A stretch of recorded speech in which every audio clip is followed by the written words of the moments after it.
Hello and welcome to Rathod science academy. ఈరోజు మనం very important topics తీసుకొని ఎస్పెషల్లీ మన హిందూ పేపర్లో వచ్చినవి క్లియర్గా తెలుగులో చూద్దాం. సో టైటిల్ చూడగానే మనం అందులో ఐడెంటిఫై చేసిన కీవర్డ్ ఏంటి, మనం సిలబస్కి ఎలా కనెక్ట్ చేసుకోవాలి అండ్ క్వశ్చన్స్ ఎలా వచ్చే ఛాన్సెస్ ఉన్నాయి, ఫర్ ఎగ్జాంపుల్ ప్రిలిమ్స్, మెయిన్స్ అయినా ఇంటర్వ్యూ అయినా. సో అవన్నీ నేను క్లియర్గా చెప్తానమాట.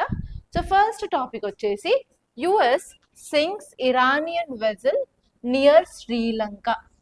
సో ఇక్కడ ఈ టైటిల్ చూడగానే మనకి చూసుకోవాల్సిన విషయం ఏంటంటే ఇక్కడ యుఎస్ ఇరాన్ యొక్క వెజల్స్ మీద అటాక్ చేయడం వల్ల అవి మునిగిపోయాయి అని చెప్తున్నారు.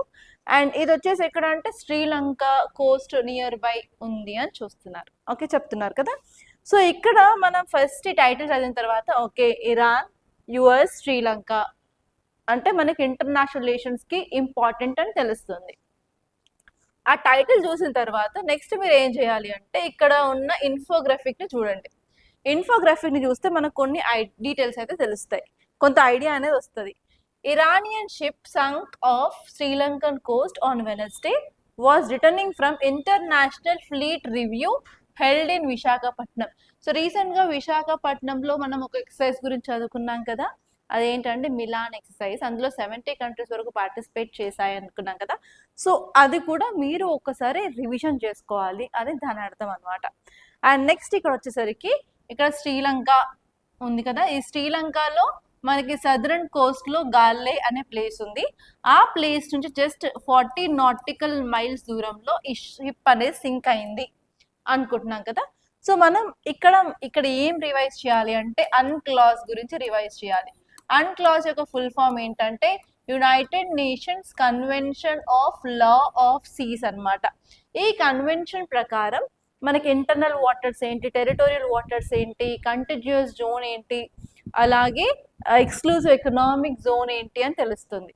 సో ఇది 40 నాటికల్ మైల్స్ ఉంది అంటున్నారు కాబట్టి it comes under exclusive economic zone of Sri Lanka అన్నమాట. సో ఆల్రెడీ అన్క్లాస్ మీద ఎంతమంది క్వశ్చన్ వచ్చింది కాబట్టి ఒక్కసారి మళ్ళీ దాన్ని మీరు రివైజ్ చేసుకోవాలి. Second important point. And next వచ్చేసి మీ క్వశ్చన్ దేని మీద వచ్చే ఛాన్స్ ఉందంటే ఈ షిప్ గురించి వచ్చే ఛాన్స్ ఉంది. ఈ షిప్ పేరు వచ్చేసి IRIS దేనా DENA అనమాట. సో ఈ షిప్ గురించి మీ క్వశ్చన్ ఎలా వస్తుంది అంటే recently INS Dena is in news to which country it belongs to అని అడిగే ఛాన్స్ ఉంది. అక్కడ వచ్చేసి ఇరాన్ సంబంధించిన ఫ్రిగేట్ అనమాట. ఓకే, సో అలా ఇంపార్టెంట్ థింగ్స్ అయితే మీరు చూసుకోవాలి. అండ్ ఈ టాపిక్ వచ్చేసి మీకు చాలా important from both prelims and mains. Okay, so interview point of వ్యూలో మీకు ఎలా క్వశ్చన్ వస్తుందో కూడా చెప్తాను. సో ఇష్యూ వచ్చేసి ఇరాన్ యుఎస్ ఇజ్రాయెల్కి సంబంధించింది కదా. మీకు ఇంటర్వ్యూలో మీరు ఒకవేళ PSIR ఆప్షనల్ అయి ఉంటే మాత్రం ఫర్ షూర్ ఇలాంటి క్వశ్చన్స్ ఎక్స్పెక్ట్ చేయొచ్చు. Should India need to take any stand on Israel-US issue or Israel-US and Iran issue మీద ఇండియాకి ఎలాంటి స్టాండ్ తీసుకుంటే బాగుంటుంది, should India interfere in this అని కూడా మీకు క్వశ్చన్ వచ్చే ఛాన్స్ ఉంది. కాబట్టి మీరు ఇన్ డీటెయిల్గా మీరైతే ఒకసారి ఆలోచించండి ఇండియా ఏం చేస్తే బాగుంటుంది అని చెప్పి. ఓకే, అండ్ మీ దగ్గర ఏమైనా ఐడియాస్ ఉంటే కామెంట్లో పెట్టండి. For sure I will read those comments. Okay, నా ఈ ఆర్టికల్ని మనం క్లియర్గా చూసుకుందాము. ఫస్ట్ మనకు ఒక ఐడియా వచ్చింది. అండ్ ఈ టాపిక్ వచ్చేసి చాలా ఇంపార్టెంట్. మనం ఒక 4 days నుంచి అయితే కంటిన్యూస్గా వెస్ట్ ఏషియాకి సంబంధించిన ఇష్యూస్ చదువుకుంటూనే ఉన్నాం. అండ్ ఈవెన్ కొంతమంది కామెంట్ కూడా చేశారు, మేడం ఊరికే క్లాస్ అంతా ఇంటర్నేషనల్ రిలేషన్స్ చెప్తుంది అని చెప్పి. Actually my subject is ethics, current affairs and anthropology. కానీ ఇక్కడ ఇంటర్నేషనల్ రిలేషన్స్ ఎందుకు చెప్తున్నానంటే న్యూస్లో ఉన్నాయి కాబట్టి నేను చెప్పాల్సి వస్తుంది, కానీ ఏదో నాకంటూ ఏ పర్సనల్ ఇంట్రెస్ట్ ఇంటర్నేషనల్ రిలేషన్స్లో లేదు. Okay, now let us see the context. So ఇప్పుడు మనకి ఆపరేషన్ ఎపిక్ ఫ్యూరీ జరుగుతుంది కదా. ఇందులో ఏంటంటే యుఎస్ సంబంధించిన మిలిటరీ క్యాంపెయిన్ అనేది అగేన్స్ట్ ఇరాన్ చేస్తున్నారు. అండ్ అందులో ఏంటంటే ఇప్పుడు వాళ్ళు ఇరాన్ యొక్క నేవల్ వెజల్స్ని టార్గెట్ చేసేసి ఆ నేవల్ వెజల్స్ని కూడా అటాక్ చేస్తున్నారు. ద మెయిన్ రీజన్ ఏంటంటే ఇక్కడ మీరు చూడాల్సింది స్ట్రైట్ ఆఫ్ హార్మూజ్ గురించి. Straight of Hormuz. సో రీసెంట్గా మనం ఈ స్ట్రైట్ ఆఫ్ హార్మూజ్ గురించి చదువుకున్నాం. ఏంటంటే ఇరాన్ ఈ స్ట్రైట్ ఆఫ్ హార్మూజ్ని క్లోజ్ చేసింది. అండ్ ఈ స్ట్రైట్ ఆఫ్ హార్మూజ్ని క్లోజ్ చేయడం వల్ల ఎస్పెషలీ ఆ రూట్ గుండా వచ్చే ట్రేడ్ మొత్తం ఎఫెక్ట్ అవుతుంది అనమాట. అండ్ ఈ స్ట్రేట్ యొక్క ఇంపార్టెంట్ పాయింట్ ఏంటంటే మీరు గుర్తుపెట్టుకోవాల్సింది, ఈ స్ట్రేట్ గుండా around 20% of global oil trade అనేది ఇక్కడ నుంచి మూవ్ అవుతుంది అనమాట. సో మీకు క్వశ్చన్ ఎలా వస్తుంది అంటే, recently straight of Hormuz is in news, it is correcting which and which water bodies. అసలు స్ట్రేట్ అంటే ఏంటంటే జలసంధి అనమాట, తెలుగులో జలసంధి అంటారు. సో ఇక్కడ మనకి రెండు పెద్ద వాటర్ బాడీస్ ని ఒక చిన్న వాటర్ ఛానల్ ద్వారా మనం కనెక్ట్ చేస్తున్నాము అంటే ఈ జలసంధిని మనం స్ట్రెయిట్ అంటాం అనమాట. So already UPSC previous years questions లో అడగడం జరిగింది ఏంటంటే, straight of Hormuz connects which and which water bodies అని. మళ్ళీ అదే విధంగా కూడా క్వశ్చన్ వచ్చే ఛాన్స్ ఉంది, అది ఫస్ట్. అండ్ నెక్స్ట్ వచ్చేసి మనకి ఇంపార్టెంట్ చోక్ పాయింట్స్ కొన్ని ఉన్నాయన్నమాట. ఆ చోక్ పాయింట్స్ ఏంటంటే, ఒకటి స్ట్రెయిట్ ఆఫ్ హార్మూజ్, నెక్స్ట్ వచ్చేసి స్ట్రెయిట్ ఆఫ్ మలక్కా అని అంటారు, అండ్ నెక్స్ట్ వచ్చేసి బబ్ ఎల్ మండప్ అని. సో మీకు ఇక్కడ పేర్ బేస్డ్ క్వశ్చన్ వచ్చేసి ఒక సైడ్ మొత్తం ఇలాంటి ఇంపార్టెంట్ చోక్ పాయింట్స్ ఇచ్చేసి ఇంకొక సైడ్ వచ్చేసి అవి వేటిని కనెక్ట్ చేస్తున్నాయి అని అడిగే ఛాన్స్ కూడా ఉంది. ఒకసారి ఆ విధంగా కూడా మీరు ట్రై చేయండి. ఓకే, సో మనం ఏం చదువుకున్నాం ఇన్ని రోజులు అంటే, స్ట్రెయిట్ ఆఫ్ హార్మూజ్ ని క్లోజ్ చేయడం జరిగింది ఇరాన్, అందుకే ట్రేడ్ ఇంపాక్ట్ అవుతుంది అని అనుకున్నాం. సో అలా ఏంటంటే దానివల్ల ఇంటర్నేషనల్ ట్రేడ్ మొత్తం ఎఫెక్ట్ అవుతుంది. For example India oil west Asia నుంచి తెచ్చుకుంటుంది, అండ్ ఈవెన్ యుఎస్ఏ వెనిజులా నుంచి తెచ్చుకుంటుంది కదా. సో అవంతా ట్రేడ్ అనేది ఇలా జరుగుతుంది ఈ స్ట్రెయిట్ ఆఫ్ హార్మూజ్ ద్వారా. ఇప్పుడు అది క్లోజ్ చేయడం వల్ల ఇంటర్నేషనల్ ట్రేడ్ అనేది ఎఫెక్ట్ అవుతుంది. కాబట్టి ఇప్పుడు యుఎస్ ఇప్పుడు ఏం చేస్తుందంటే, ఇరాన్ యొక్క నేవీని కంపల్సరీ ఎఫెక్ట్ చేయాలి, దాన్ని బలహీనంగా చేయాలని చెప్పి ఇరాన్కి సంబంధించిన ఫ్రిగేట్స్ అలాగే షిప్స్ వెజల్స్ మీద అటాక్స్ అనేది స్టార్ట్ చేసింది అనమాట. అండ్ ఇంకొక ప్రత్యేకత ఏంటంటే, యుఎస్ తన యొక్క సబ్మెరైన్స్ యూజ్ చేసి వేరే కంట్రీస్ యొక్క షిప్స్ని వరల్డ్ వార్ 2 సమయంలో అటాక్ అనేది చేసింది. దాని తర్వాత ఇప్పటి వరకు యుఎస్ సబ్మెరైన్స్ యూజ్ చేసి టార్పిడో అటాక్స్ అయితే చేయలేదు. కానీ మళ్ళీ US torpedoes or submarines use చేసి ఇప్పుడు ఇరాన్ యొక్క షిప్ మీద అటాక్ అనేది చేసింది. అంటే అప్పుడు వరల్డ్ వార్ టైంలో చేసింది, మళ్ళీ ఇప్పుడు చేసిందంటే లైక్ మనం కూడా వరల్డ్ వార్ని ఎక్స్పెక్ట్ చేసే అవకాశాలు అయితే కొంచెం ఉన్నాయి.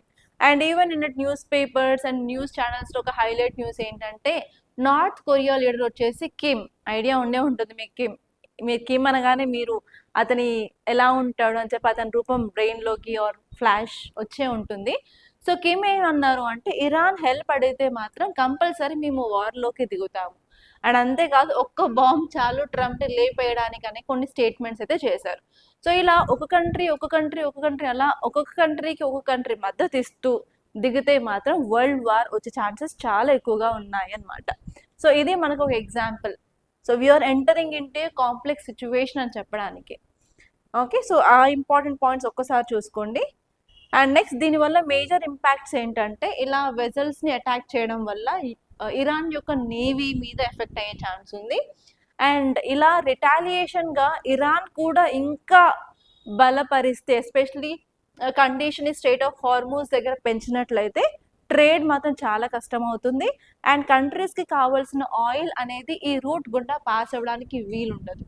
దానివల్ల oil prices, inflation, energy insecurity కూడా వచ్చే ఛాన్సెస్ అయితే ఉన్నాయన్నమాట. సో ఆ పాయింట్స్ గుర్తుపెట్టుకుంటే సరిపోతుంది. అండ్ నెక్స్ట్ ఆర్టికల్ వచ్చేసి, India supports a peace process led owned by Myanmar.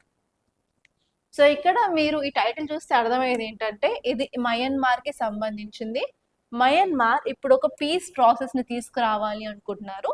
ఆ పీస్ ప్రాసెస్కి ఇండియా సపోర్ట్ చేస్తుంది అని చెప్పి ఈ టైటిల్ చెప్తుంది. సో ఈ యొక్క ఆర్టికల్ అర్థం కావాలంటే ఫస్ట్ ఆఫ్ ఆల్ మీకు మయన్మార్ ఎక్కడుందో అర్థం కావాలా.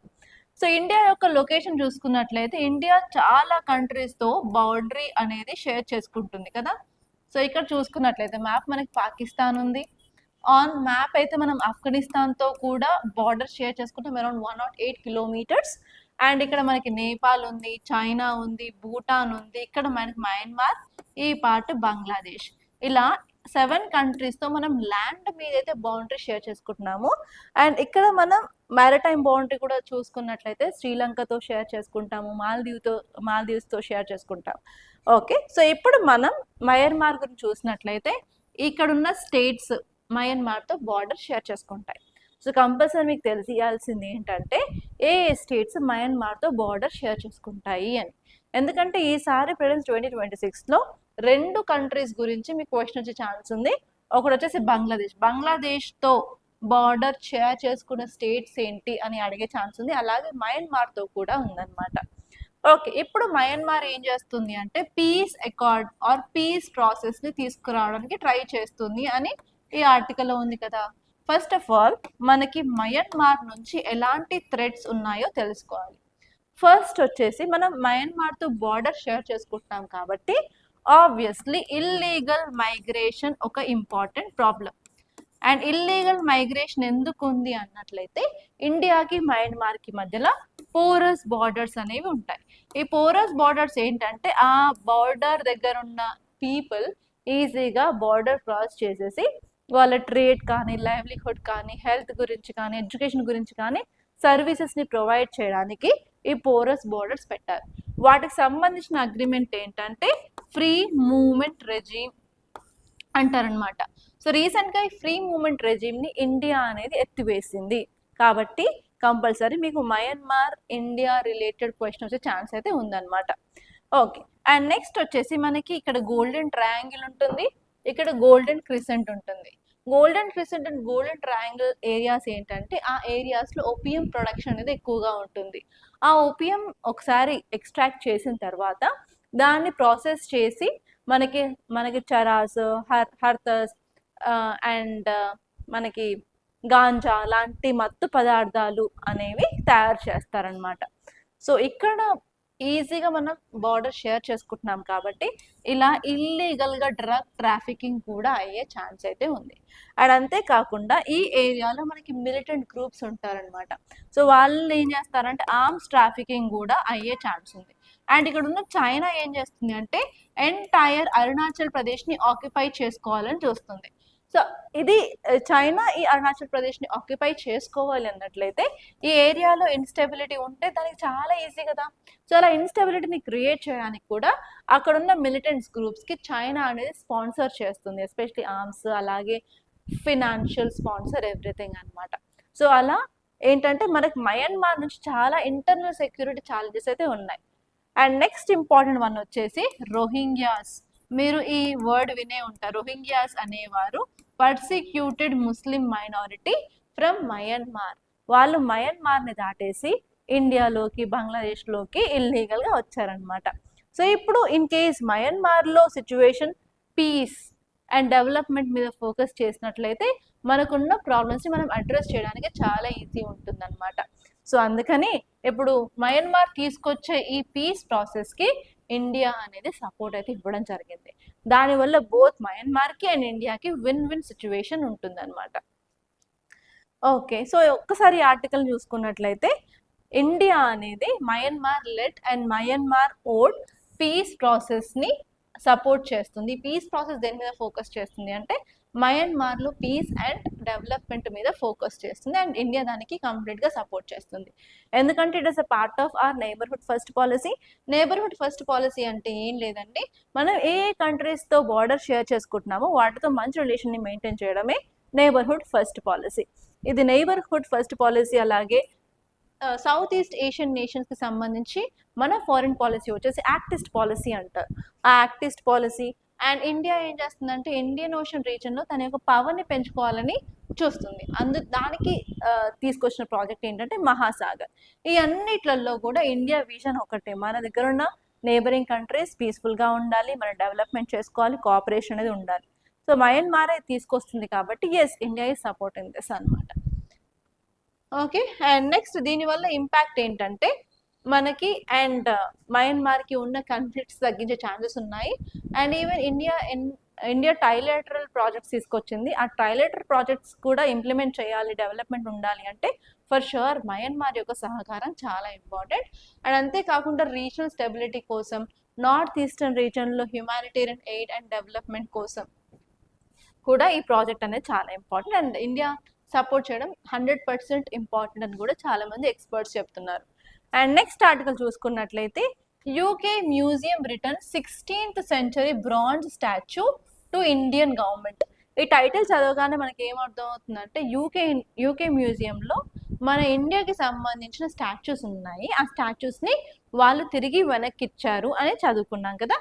సో ఇక్కడ సేమ్ ఇదే ఫార్మాట్లో 2024 న్యూస్లో కూడా సేమ్ ఇలాంటి స్టాచ్యూని ఒక టెంపుల్ దగ్గర దొంగలించబడినది, దాన్ని యూకే మ్యూజియం ఇండియాకి రిటర్న్ చేసింది అని చెప్పి 2024లో ఆర్టికల్స్ వచ్చాయి. ఈ స్టాచ్యూ కూడా సేమ్ ఇదే స్టాచ్యూ అనమాట. ఓకే, ఇప్పుడు చూసుకున్నట్లయితే మళ్ళీ ఇంకొక స్టాచ్యూని వాళ్ళు తిరిగిచ్చారు అంటున్నారు. సో ఇది ఏ సబ్జెక్ట్ సంబంధించింది అంటే మన ఆర్ట్ అండ్ కల్చర్ సంబంధించిన టాపిక్ అనమాట. And it is very important from your prelims point of view. So ప్రిలిమ్స్లో ఎలాంటి క్వశ్చన్ వస్తుంది అంటే మీరు 2025 లాస్ట్ ఇయర్ పేపర్ చూసుకున్నట్లయితే dancing girl of Harappan civilization is made up of అని చెప్పి అది బ్రాన్స్. సో అలాగే recently UK museum gave back statue of, ఈ స్టాచ్యూ వచ్చేసి సెయింట్ తిరుమాంగి అల్వార్ యొక్క స్టాచ్యూ అనమాట. Statue of Thirumangai Alvar to Indian government is made up of. ఇక్కడ డైరెక్ట్గా బ్రాంజ్ ఇచ్చారు కాబట్టి ఇలా కూడా క్వశ్చన్ వచ్చే ఛాన్స్ ఉంది. అండ్ నెక్స్ట్ వచ్చేసి మీరు మెడివల్ హిస్టరీలో ఫోకస్ చేయవలసిన టాపిక్ ఏంటంటే భక్తి అండ్ సూఫీ మూమెంట్. ఈ టాపిక్ వచ్చేసి ఈవెన్ భక్తి అండ్ సూఫీ మూమెంట్కి కూడా మీరు రిలేట్ చేసుకోవచ్చు అనమాట. It is one of the favourite area of UPSC. So ఇప్పుడు ఈ టాపిక్ యొక్క డీటెయిల్స్ చూసుకున్నట్లయితే అష్మోలియన్ మ్యూజియం ఆక్స్ఫర్డ్లో ఉందన్నమాట. ఆ మ్యూజియం 16th సెంచరీకి సంబంధించిన bronze statue of saint Thirumangai Alvar యొక్క స్టాచ్యూని గవర్నమెంట్ ఆఫ్ ఇండియాకి రిటర్న్ చేసింది అని చెప్పి చెప్తుంది. సో ఇప్పుడు మనం కొన్ని ఫ్యాక్ట్స్ అయితే తిరుమాంగాయ్ అల్వార్ గురించి చూద్దాం. ఇతను 8th సెంచరీ ఏడీకి సంబంధించిన వాళ్ళు అనమాట. అండ్ ఒక ఇంపార్టెంట్ స్పెషాలిటీ ఏంటంటే సౌత్ ఇండియా నుంచి వైష్ణవ పోయిట్స్ ఎవరైతే వచ్చారో 12 మంది, అందులో లాస్ట్ అతను ఇతనే అనమాట. అండ్ ఈయన రాసిన వర్క్స్ అన్నిటిని ఒక కంపైలేషన్ లాగా మనం స్టోర్ చేసుకుంటున్నాము. దాని పేరు దివ్య ప్రబంధం. సో ఇలా దివ్య ప్రబంధం మీద కూడా మీకు క్వశ్చన్ వచ్చే ఛాన్స్ అయితే ఉంది ప్రిలిమ్స్లో. అండ్ నెక్స్ట్ ఇంపార్టెంట్ పాయింట్ మీరు ఇక్కడ గుర్తుపెట్టుకోవాల్సింది ఏంటంటే ఇతను కల్లార్ కమ్యూనిటీకి సంబంధించిన వారు. అండ్ ఇతను బాగా డివోషనల్ పోయట్రీ మీద ఫోకస్ చేసేసి మన వైష్ణవిజంని స్ట్రెంగ్గా చేయాలి అని చెప్పి ఆ టైంలో చేశారు. ఇతన్ని ఈవెన్ నర్కావి పెరుమాల్ లేక పరకాల అని కూడా అనే టైటిల్స్ అతనికి ఉన్నాయి. సో మీరు యూపీఎస్సీ పీవైక్యూస్ చూసినట్లయితే చాలాసార్లు క్వశ్చన్స్ టైటిల్స్ మీద కూడా అడగడం జరిగింది.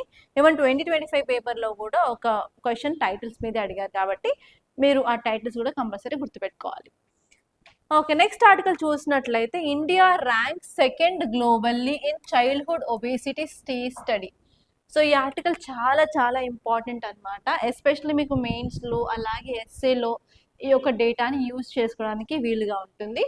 అండ్ ఈ ఆర్టికల్ వచ్చేసి పిల్లల్లో ఎస్పెషల్లీ పిల్లల్లో ఒబేసిటీ అనేది పెరుగుతుంది అంటున్నారు. సో ఇది ఏ సబ్జెక్ట్కి ఇంపార్టెంట్ అంటే మనం ఎస్ఎన్టీ చదివినప్పుడు అందులో డిసీజెస్ అనే టాపిక్ చదువుతాం. డిసీజెస్లో మనకి మైక్రోన్యూట్రియంట్ డెఫిషియన్సీ డిసీజెస్ ఉంటాయి. మ్యాక్రో అంటే మన డైట్లో ఎక్కువ మొత్తంగా తీసుకునేది. ఆ ఎక్కువ మొత్తంగా ఏం తీసుకుంటాము అంటే కార్బోహైడ్రేట్స్, ప్రోటీన్స్, ఫ్యాట్స్ ఎక్కువ మొత్తంలో తీసుకుంటాం. మైక్రో వచ్చేసి చాలా చాలా స్మాల్ అమౌంట్స్లో మైక్రోగ్రామ్స్లో తీసుకుంటాం. ఫర్ ఎగ్జాంపుల్ పొటాషియం కానివ్వండి, లైక్ ఈవెన్ ఐరన్, జింక్ అలాంటి సప్లిమెంట్స్ చాలా తక్కువ మొత్తంలో తీసుకుంటాం కదా. సో ఇక్కడ ఒబేసిటీ వచ్చేసి ఏంటంటే మ్యాక్రోన్యూట్రియంట్ డిజార్డర్ అంటాం అనమాట.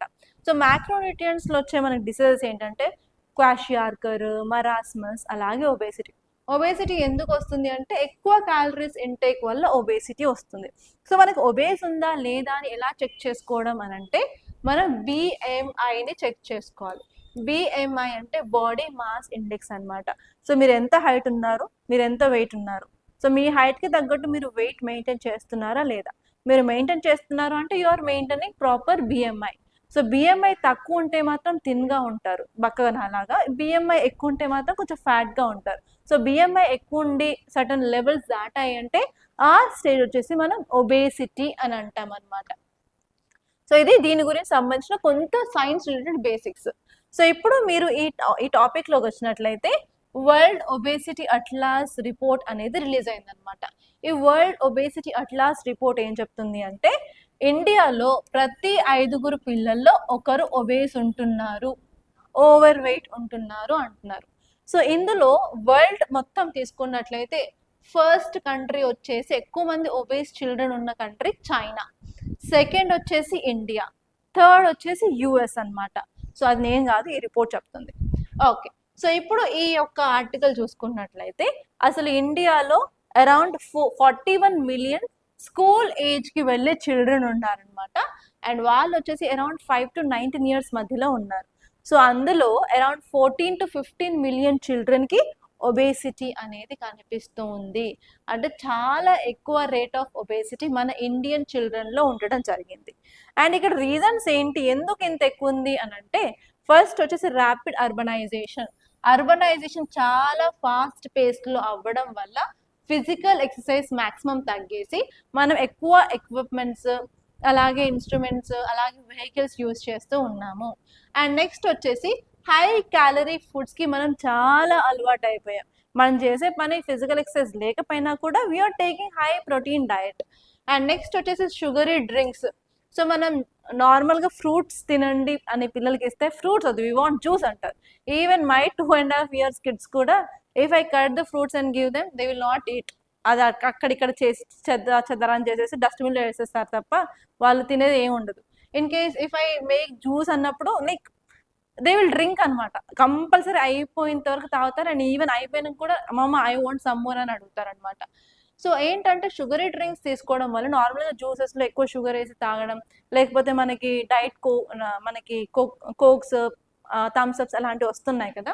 సో అవి తాగడం వల్ల ఏంటంటే బాడీలోకి వెళ్ళిన తర్వాత ఇన్స్టాంట్గా అబ్జర్వ్ అయ్యి ఇన్స్టాంట్గా ఎనర్జీ వస్తుంది. ఇన్స్టాంట్గా ఒకటేసారి మన బ్లడ్ లెవెల్లో ఈ యొక్క గ్లూకోజ్ కంటెంట్ పెరిగితే దాని ఏమవుతుందంటే glucose will be convert into fats అనమాట. సో నార్మల్గా మనం ఫ్రూట్స్ తీసుకుంటే ఏంటంటే ఫ్రూట్స్ తినడం వల్ల స్లో డైజెషన్ అయిపోయి మన బ్లడ్లో ప్రాపర్గా sucrose levels, glucose levels maintain చేస్తాం. సో ఇన్ కేస్ మనం ఆ ఫ్రూట్స్ తినకుండా డైరెక్ట్గా జ్యూస్ చేసుకుంటే ఏంటంటే విత్ ఇన్ 5 to 10 minutes నీకు ఇన్స్టాంట్ ఎనర్జీ వచ్చేసి నీ బాడీలో ఉన్న బ్లడ్లో గ్లూకోజ్ లెవెల్ వెరీ హై వెళ్ళిపోతుంది, అది ఫ్యాట్స్గా కన్వర్ట్ అవుతుంది అనమాట. అలా ఏమవుతుంది, షుగరీ డ్రింక్స్ తాగడం వల్ల పిల్లల్లో ఫ్యాట్ కంటెంట్ పెరుగుతుంది. అండ్ నెక్స్ట్ వచ్చేసి మనకి సెడెంటరీ లైఫ్ స్టైల్ ఉంటుంది. సో నార్మల్గా ఇంతకుముందు నా జనరేషన్ స్కూల్కి వెళ్తే మాత్రం లైక్ ఆ టైంలో ఎవ్రీ డే 1 hour మాకు పీటీ సెక్షన్ ఉండేది. వాళ్ళు ఎక్సర్సైజ్ చేయించేవాళ్ళు, లేకపోతే గేమ్స్ ఆడించేవాళ్ళు, ఫిజికల్ యాక్టివిటీ ఫర్ షూర్ స్కూళ్ళల్లో ఉండేది. బట్ నా ఇప్పుడు యాక్టివిటీస్ అంటే కంప్యూటర్ రూమ్కి వెళ్తున్నారు, కంప్యూటర్ నేర్చుకుంటున్నాం అంటున్నారు తప్ప ఫిజికల్ యాక్టివిటీస్ చాలా చాలా తక్కువ. అండ్ ఇప్పుడు మనకి స్కూల్స్ ఎక్కువైపోయాయి. స్కూల్స్లో ఏంటంటే ప్రాపర్ గ్రౌండ్ ఫెసిలిటీస్ కూడా, ప్లే గ్రౌండ్ ఫెసిలిటీస్ కూడా లేని స్కూల్స్ చాలా ఉన్నాయి. అండ్ అంతేకాకుండా ఈవెన్ సండేస్, హాలిడేస్ వచ్చినప్పుడు మా జనరేషన్లో like we use to go out side and we use to play out side, ఉరికే వాళ్ళం, తిరిగే వాళ్ళం, దాగుడు మూతలు. So we use to have like lots of games. But ఎప్పుడు వచ్చేసి స్కూల్ హాలిడే వస్తే మాత్రం పిల్లలు డోర్ లాక్ చేసుకొని మరి ఆన్లైన్లో గేమ్స్ ఆడడం కానీ, స్క్రీన్ చూడడం కానీ, స్క్రీన్ టైం పెరిగిపోవడం వల్ల వాళ్ళ బాడీకి ప్రాపర్గా ఫిజికల్ ఎక్సర్సైజ్ లేదు. ఓకే, అండ్ నెక్స్ట్ వచ్చేసి చేంజింగ్ ఈటింగ్ హ్యాబిట్స్. మన ఈటింగ్ హ్యాబిట్స్ అన్నీ చేంజ్ అవుతూ ఉన్నాయి. ఇంతకుముందు లైక్ ఇంట్లో చేసే రాగి ముద్ద కానీ, ఇంట్లో చేసే ఫుడ్ కానీ చాలా టేస్టీగా ఉండేది. బట్ ఇప్పుడు ఏంటంటే ఇంట్లో ఫుడ్ పండగలకి మాత్రమే తింటున్నామే తప్ప ఎవ్రీడే వీఆర్ నాట్ ఈటింగ్. ఎందుకంటే బికాస్ ఆఫ్ ఆన్లైన్ ప్లాట్ఫామ్స్ ఈజీగా we can order what ever we want. And అవి లైక్ ఏం చెప్పాలి అంటే నార్మల్గా మనం ఈ వెస్టర్న్ ఫుడ్స్కి బాగా అలవాటు అయిపోయింది, pizza, burger. So like that ఏమవుతుంది అంటే sedentary life style and changing of food habits everything వల్ల మనకి ఒబేసిటీ అనేది చూస్తున్నాం. సో దీనివల్ల మనకి ఇంపాక్ట్స్ ఏముంటాయి అంటే, ఎందుకు దీన్ని మనం పెద్ద సీరియస్ ప్రాబ్లం లాగా ఎందుకు చూస్తున్నారు మేడం అంటే, ఇలా ఒబేసిటీ పెరగడం వల్ల, ఎక్కువ వెయిట్ అవ్వడం వల్ల బాడీలో మెటబాలిక్ ఫంక్షన్స్ అనేవి కరెక్ట్గా జరగవు. దానివల్ల నాన్ కమ్యూనికబుల్ డిసీజ్ వచ్చే ఛాన్సెస్ 95 to 99% ఉంటాయి. అంటే ఫర్ ఎగ్జాంపుల్ హైపర్ టెన్షన్ కానివ్వండి, డయాబెటీస్ కానివ్వండి, cardiovascular diseases, kidney diseases, liver diseases అవన్నీ పెరుగుతూ వస్తాయి. ఎస్పెషలీ ఫ్యూచర్లో మన పిల్లలు పెద్దగా అయిన తర్వాత వాళ్ళకి ఎన్సీడీ కంపల్సరీ ఉండే ఛాన్స్ అయితే ఉంది, ఇప్పుడు ఒబేస్గా ఉన్నట్లయితే. అండ్ నెక్స్ట్ వచ్చేసి ఈ రోజు పిల్లలే రేపటి పౌరులు అని అంటారు కదా. సో నార్మల్ ఇప్పుడు చిల్డ్రన్ ప్రాపర్గా హెల్త్ మెయింటైన్ చేయకపోతే ఫ్యూచర్లో వాళ్ళు ఏం చేస్తారు? ఎకనామిక్ ప్రొడక్టివిటీ ఏంటి, మన కంట్రీ జీడిపి ఏంటి, మన కంట్రీ యొక్క పరిస్థితి ఏంటి? సో అది కూడా ఒక ప్రాబ్లం అనమాట.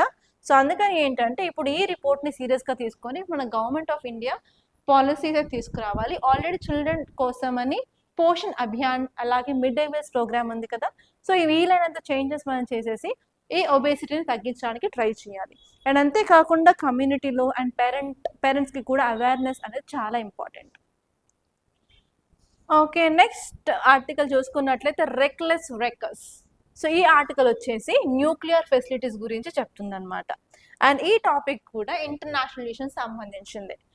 ఓకే, మళ్ళీ బ్యాక్ టు వెస్ట్ ఏషియా అనమాట. సో వెస్ట్ ఏషియాలో మనకి ఇప్పుడు అలజడులు అయితే జరుగుతున్నాయి. బాంబ్ బ్లాస్ట్లు, డ్రోన్స్, ఒక కంట్రీ ఆ కంట్రీ ఈ కంట్రీ, దుబాయ్ నాశనం అయిపోయింది, దుబాయ్ మంటల్లో ఉంది, బగ్గుమంటుంది. So like that YouTube open చేస్తే ఇవన్నీ డిఫరెంట్ థంబ్నెయిల్స్ వాళ్ళ టీఆర్పీ కోసం అని డిఫరెంట్గా వేస్తున్నారు. సో ఇప్పుడు యాక్చువల్ జరిగేది ఏంటంటే మనకి యుఎస్ ఉంది, ఇజ్రాయెల్ ఉంది అండ్ ఇరాన్ ఉంది. సో ఇప్పుడు ఏం జరిగింది February 28న అంటే యుఎస్ అండ్ ఇజ్రాయెల్ కలిసి ఇరాన్ మీద అటాక్స్ చేశారు. ఆ అటాక్స్లో ఇరాన్ యొక్క మేజర్ లీడర్ చనిపోయాడు, ఖమేనీ చనిపోయిన తర్వాత ఇప్పుడు ఏంటంటే అతని సన్ కూడా దిగాడు. అండ్ దాంతోపాటు ఇరాన్ ప్రతీకార అటాక్స్ అయితే చేస్తుంది, ఇజ్రాయెల్లో చేస్తుంది. అలాగే యుఎస్ మీద మాత్రం యుఎస్ యొక్క మిలిటరీ బేసెస్ ఇలా వెస్ట్ ఏషియన్ కంట్రీస్లో ఎక్కడెక్కడ ఉన్నాయో వాటి మీద అంతా ఇరాన్ అయితే ప్లాన్డ్గా అటాక్స్ అయితే చేస్తుంది. ఓకే, ఇప్పుడు యుఎస్ ఏం చేసిందంటే ఇరాన్ యొక్క షిప్ని అటాక్ చేసింది, ఆ షిప్ మునిగిపోయింది, చాలా మంది చనిపోయారు, అది కూడా చూసాం కదా. సో ఇప్పుడు ఏం జరుగుతుంది అంటే అసలు ఇరాన్కి యుఎస్కి ఇజ్రాయెల్కి యుఎస్కి ఇరాన్ మీద ఎందుకు అంత శత్రుత్వం అంటే మేజర్ రీజన్ వచ్చేసి nuclear weapons development and nuclear technology యొక్క అడ్వాన్స్మెంట్ ఇరాన్లో జరగకూడదు, ఇరాన్ న్యూక్లియర్ వెపన్స్ తయారు చేయకూడదు అని చెప్పి యుఎస్ అండ్ ఇజ్రాయెల్ స్ట్రాంగ్గా ఉన్నారు. కాబట్టి అటాక్స్లో వాళ్ళు దేన్ని టార్గెట్ చేశారు అంటే ఇరాన్ యొక్క న్యూక్లియర్ సైట్స్, ఎస్పెషలీ 3 ఏరియాస్ ఉన్నాయండి, మీరు కంపల్సరీ చూసుకోవాలి. అవేంటంటే నటాన్స్, ఫర్డో, ఇషాఫ్ఘాన్. సో ఈ 3 ఏరియాస్ ఉన్నాయి. అండ్ మీకు క్వశ్చన్ ఎలా వస్తుందంటే recently Natanz, Fordow, Isfahan is seen in news, in which country they are located or what are they? అవేంటంటే nuclear sites in Iran. So వాటి మీద అయితే అటాక్ చేస్తున్నారు. సో ఇప్పుడు ప్రాబ్లం ఏంటంటే ఇప్పుడు ఈ న్యూక్లియర్ సైట్స్ ఏవైతే ఉన్నాయో ఆ న్యూక్లియర్ సైట్లో యురేనియం ఎన్రిచ్మెంట్ అయితే జరుగుతుంది. యురేనియం ఎన్రిచ్మెంట్ లేకుండా న్యూక్లియర్ వెపన్స్ అయితే తయారవ్వవు. ఈ న్యూక్లియర్ సైట్స్ని వీళ్ళు బాంబ్స్ కానీ, మిసైల్స్ కానీ, డ్రోన్స్ కానీ యూజ్ చేసి అటాక్ చేస్తే అక్కడున్న యురేనియం ఏమవుతుంది, బయటకి రిలీజ్ అవుతుంది కదా. దానివల్ల యురేనియం కంటామినేషన్ అనేది అవుతుంది. యురేనియం కంటామినేషన్ అవ్వడం అసలు ఇట్స్ ఎ వెరీ డేంజరస్ అనమాట. ఎందుకంటే అక్కడున్న గ్రౌండ్ వాటర్, అక్కడున్న సాయిల్, అక్కడున్న ఎయిర్, అక్కడున్న ప్లాంట్స్, అక్కడున్న రివర్స్ అన్నీ అటాక్ అయిపోతాయి కదా. సో అలా ఏంటంటే ఆ ఒక్క ప్లేస్ మాత్రమే ఇంపాక్ట్ అనేది జరగదు.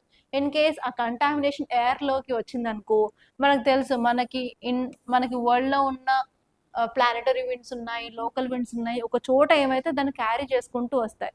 సో ఇది అర్థం అవ్వాలంటే రీసెంట్గా హార్న్ ఆఫ్ ఆఫ్రికా కంట్రీస్లో ఇథియోపియాలో వాల్కనిక్ ఎరప్షన్ అయింది. ఆ వాల్కనిక్ ఎరప్షన్ అయిన తర్వాత ఆ క్లౌడ్స్ యాష్ని ఈవెన్ ఇండియా వరకు తీసుకొచ్చాయి విండ్స్. దానివల్ల మనం ఢిల్లీ ఎయిర్పోర్ట్లో చాలా ఫ్లైట్స్ అనేవి క్యాన్సిల్ కూడా చేశాం కదా. సో అలా ఇన్ కేస్ ఇరాన్లో ఈ యొక్క కంటామినేషన్ ఎయిర్లోకి వస్తే మాత్రం ఆ కంటామినేషన్ ఇండియా వరకు కూడా వచ్చే ఛాన్స్ అయితే ఫర్ షూర్ ఉన్నాయి. సో కాబట్టి మనం ఈ న్యూక్లియర్ సైట్స్ని కంట్రోల్గా యూజ్ చేసుకోవాలి, కంటామినేషన్ రాకుండా మనం ట్రై చేయాలని చెప్పి ఈ ఆర్టికల్ చెప్తుంది అనమాట. ఎందుకంటే ఇన్ కేస్ అది రిలీజ్ అయిందంటే మాత్రం చాలా కష్టం, వీ కెన్ నాట్ కంట్రోల్. దానివల్ల ఇర్రివర్సిబుల్ చేంజ్ అనేది మన ప్లానెట్ ఎర్త్ మీద చూస్తామని చెప్పి ఈ ఆర్టికల్స్ చెప్తున్నాయి. సో ఇక్కడ మీరు చూసుకోవాల్సిన 3 ఇంపార్టెంట్ సైట్స్ ఏంటంటే ఫర్డో, నటాన్స్ అండ్ ఇషాహాన్. సో ఈ ఏరియాస్ అనమాట. ఓకే, నెక్స్ట్ ఆర్టికల్ చూసుకున్నట్లయితే climate risk must prompt international legal reforms. So ఈ ఆర్టికల్ చూస్తున్నట్లయితే క్లైమేట్ చేంజ్ అని చెప్తుంది ఒక సైడ్, ఇంకో సైడ్ ఏమో ఇంటర్నేషనల్ లీగల్ రిఫార్మ్స్ అంటుంది. సో మీరు కనుక ఎన్వైర్న్మెంట్లో బేసిక్స్ చదివినట్లయితే ఆ బేసిక్స్లలో మనకి ఇండియాలో చాలా లాస్ అండ్ పాలసీస్ ఉన్నాయి రిలేటెడ్ టు ఎన్వైర్న్మెంట్. అండ్ అంతేకాకుండా ఇంటర్నేషనల్ లెవెల్లో కూడా మనకు కొన్ని ఆర్గనైజేషన్స్ ఉన్నాయి. నాకు తెలిసి మీరు 1992 గురించి చదివినట్లయితే మనకి సిబిడి కన్వెన్షన్ ఆన్ బయోడైవర్సిటీ, అలాగే యుఎన్ఎఫ్సిసి, అలాగే డెజర్టిఫికేషన్ రిలేటెడ్ కన్వెన్షన్స్ ఉంటాయి. అండ్ అంతేకాకుండా మెర్క్యూరీ పొల్యూషన్కి అండ్ పిఓపిస్ పర్సిస్టెంట్ ఆర్గానిక్ పొల్యూటెంట్స్కి, ఓజోన్కి, సో అలా డిఫరెంట్ ప్రాబ్లమ్స్కి different conventions, different protocols, different agreements అవన్నీ ఉన్నాయి కదా. సో ఇక్కడ ఈ ఆర్టికల్ ఏం చెప్తుంది అంటే మన క్లైమేట్ చేంజ్ అనేది వెరీ ఫాస్ట్ రేట్గా అవుతుంది కాబట్టి మనకున్న ఇంటర్నేషనల్ లీగల్ రిఫార్మ్స్లో ప్రాబ్లమ్స్ ఉన్నాయి. ఆ ప్రాబ్లమ్స్ ఉన్నాయి కాబట్టి మన క్లైమేట్ చేంజ్కి సంబంధించిన స్టెప్స్ తీసుకున్నప్పటికీ కూడా మనకి అవుట్కమ్ అనేది రావట్లేదు. అండ్ ఇలా మనం స్టెప్స్ తీసుకున్నప్పటికీ కూడా అవుట్కమ్ రాకుండా ఇంకొక సైడ్ వచ్చేసి ఎక్స్ట్రీమ్ వెదర్ ఈవెంట్స్ ఎక్కువ అవుతూ వస్తున్నాయి. వాటిని కంట్రోల్ చేయాలంటే మన దగ్గర ఏవైతే ఇంటర్నేషనల్ లీగల్ రిఫార్మ్స్ ఉన్నాయో వాటిలో కొన్ని చేంజెస్ అయితే తప్పనిసరి అని చెప్పి ఈ ఆర్టికల్ చెప్తుంది. సో ఇప్పుడు మనం క్లియర్గా చూసినట్లయితే మీ అందరికీ తెలిసే ఉంటుంది యుఎన్ఎఫ్సిసి, మనం రీసెంట్గా COP30 కూడా చేసాము, లైక్ దాట్ COP29.